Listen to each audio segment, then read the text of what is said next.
झारखंड भाजपा अध्यक्ष बाबूलाल मरांडी ने डॉक्टर रविंद्र कुमार राय को भाजपा का कार्यकारी अध्यक्ष नियुक्त किए जाने पर कहा, स्वाभाविक है कि हम अब खुद चुनाव लड़ रहे हैं और हमारा अपना व्यस्त कार्यक्रम है। ऐसे में हम पुराने साथी को केंद्र द्वारा मनोनीत किए जाने से बेहतर क्या हो सकता है। हम झारखंड में 51 से अधिक सीट जीतेंगे। स्वाभाविक है, क्योंकि अध्यक्ष चुनाव खुद लड़ रहे हैं हम, तो हमारी अपनी व्यस्तता है। तो हमारे एक पुराने साथी को कार्यकारी अध्यक्ष के रूप में केंद्र ने मनोनीत किया, उससे अच्छा और क्या हो सकता है। हम सब लोग मिलकर अब झारखंड में जो हम कह रहे थे 51 प्लस, इस बार सीट हम लोग यहाँ ले आएंगे। नहीं, डैमेज कंट्रोल नहीं है भाई, इसमें डैमेज कौन सी का डैमेज कंट्रोल है।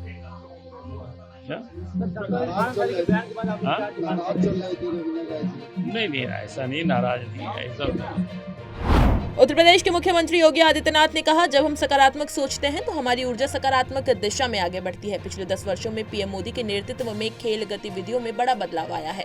खेलो इंडिया, सांसद खेलकूद प्रतियोगिता और फिट इंडिया मूवमेंट, ये सभी खेल गतिविधि से जुड़े हैं। उत्तर प्रदेश ने भी खुद को पीएम के इस विजन से जोड़ने की कोशिश की है। बहनों और भाइयों, जब हम अच्छा सोचते हैं तो हमारी ऊर्जा सकारात्मक दिशा में आगे बढ़ती है। समाज के निर्माण के लिए, राष्ट्र के उत्थान के लिए खेल और खेल गतिविधियां उन सब का आज हिस्सा बन चुकी हैं।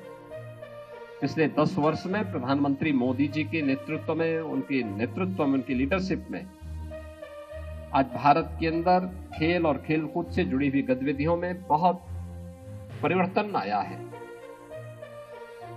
खेलो इंडिया खेलों का मत का हो,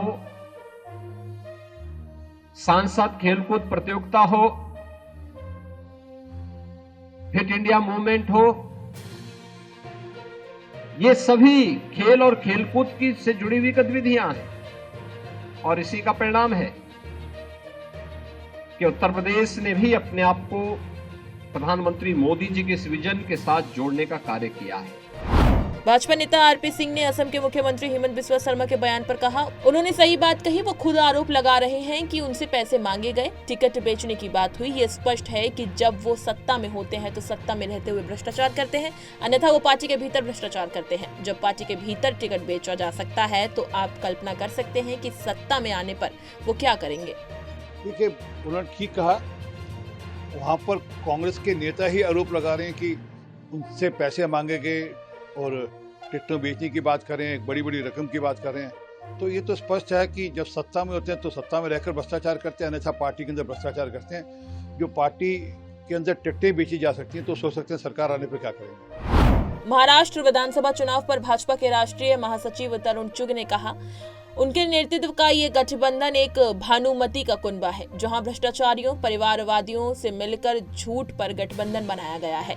ये भानुमति का कुनबा बिखर रहा है, लगातार टूट रहा है। उनके पार्टी के लोग और वोटर भी गंभीरता से नहीं लेते। परिवारवादी तुष्टीकरण करने वाले लोगों को जनता घृणा से देखती है।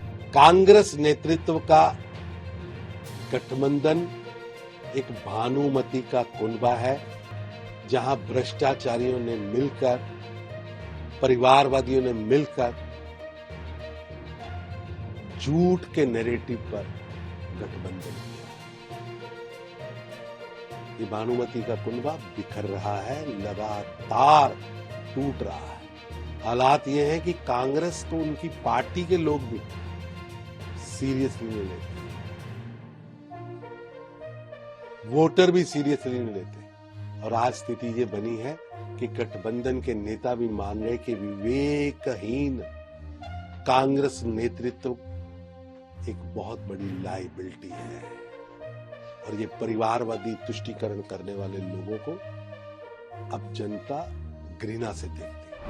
केंद्रीय संस्कृति और पर्यटन मंत्री गजेंद्र सिंह शेखावत ने कहा, जोधपुर धर्म नगरी भी है। जोधपुर में जिस तरह के कार्यक्रम निरंतर होते रहते हैं और निश्चित है कि ये कार्यक्रम इस संस्कार धानी धरती को और भी संस्कार समृद्ध करते हुए एक नई सांस्कृतिक का निर्माण करते हैं, जो हम सभी के जीवन का आधार है।